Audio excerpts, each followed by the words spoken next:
Well, we may not be getting too many of them coming out of our schools at the moment. If the last NCEA results are any indication, New Zealand Qualifications Authority releasing yesterday afternoon the latest NCEA results for New Zealand. I have to say they're not particularly good reading.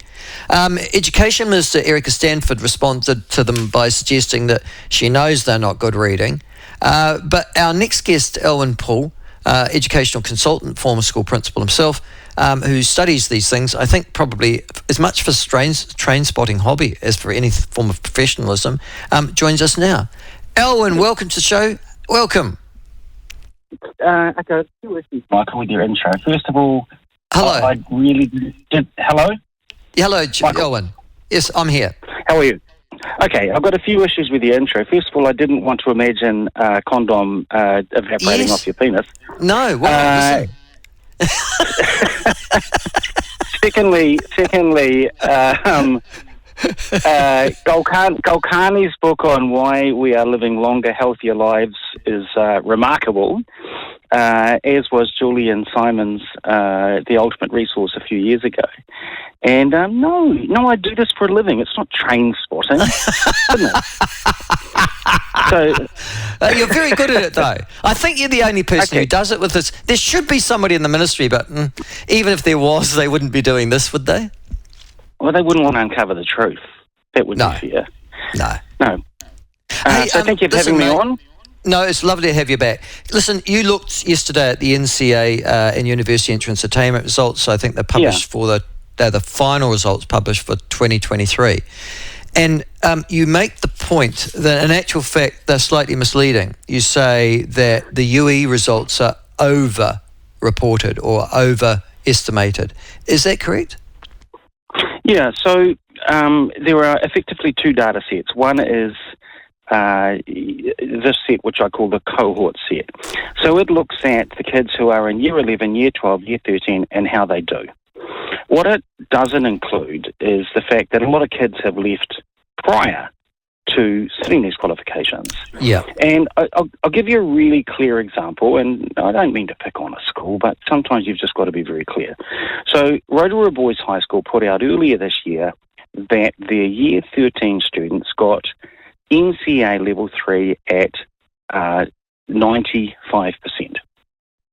So I look back at their leavers data from the previous year, which it won't have changed much, but it'll have changed a little.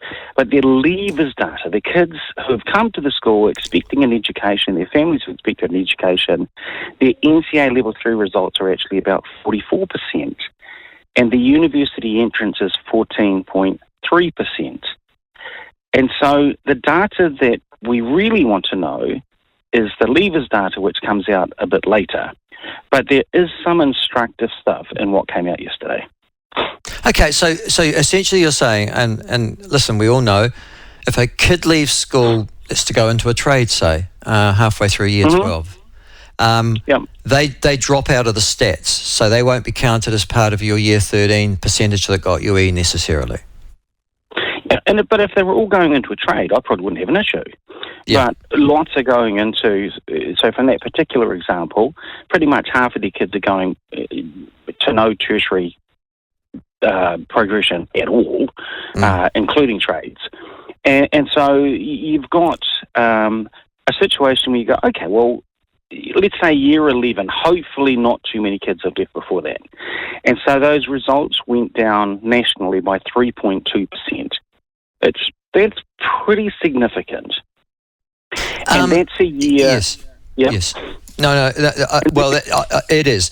But I'm interested in trying to explain why, because I had this discussion of all strange things with my daughter last night, who's in Year 13, at a Decile 10 state secondary, co-ed secondary school. And I one of the things as part of that conversation we had was she wants to sit scholarship history, all right? Yes. At her particular school. Now, it's got a roll of about 1,500. So it's a biggish school. But they don't have a specialist history teacher. They've had to go and gerrymander somebody else to teach history for their first year this year at that school. So they're not at a level of capacity where she can do scholarship history, because they don't have a teacher at that school who can actually teach to that standard, which I find incredible for a role that size and a decile school of that size as well.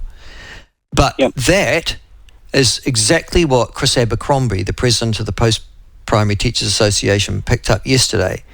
He said that the results were disappointing and symptomatic of the continuing effects of a serious pandemic. So he's saying, well, this is COVID still working its way through the system. And then this is the first time I've heard it, and I struck it last night with my daughter, a worsening shortage of subject specialist teachers in our schools. Do you agree with that? Well, I agree with it, but it's the fault of the PPTA as much as it is anyone else's. Mm-hmm. So the PPTA have insisted on a collective contract. So no matter where you teach, no matter what subject you teach, you get the same as everybody else. Doesn't matter what decile school you're teaching in, how many issues there are, or anything like that. And so there's almost no flexibility that can be provided. Plus, I mean, they're inherently negative, and they take no responsibility for the results last year where they were on strike, they were creating strife, we had teacher-only days, all of that sort of stuff. And so the PPA are major actors in this decline. And yet they will accept no responsibility for the fact that people don't want to go into teaching, in part because the way that they present it. And they have been the teachers' bargaining agents, time immemorial, really. And so any faults within the teacher contracts, they have to accept as being really significantly their responsibility. I mean, the best way for a teacher to get a pay rise in New Zealand is not to join a PPTA, because they're at fault. Same with Vaughan Cooley. I mean, as the head of the Principals Association, he is constantly excuse making for the results rather than generating positivity. He particularly has said he doesn't want individual schools identified in terms of their attendance situation. He felt that would be a name and shame situation. Well, if there's shame, you should name and get some improvement that way. I mean, no school in New Zealand is going to say, well, the collective number is a bit low. We'll do our part because we're 1 in 2,600. But they are going to respond if their if their attendance data is public.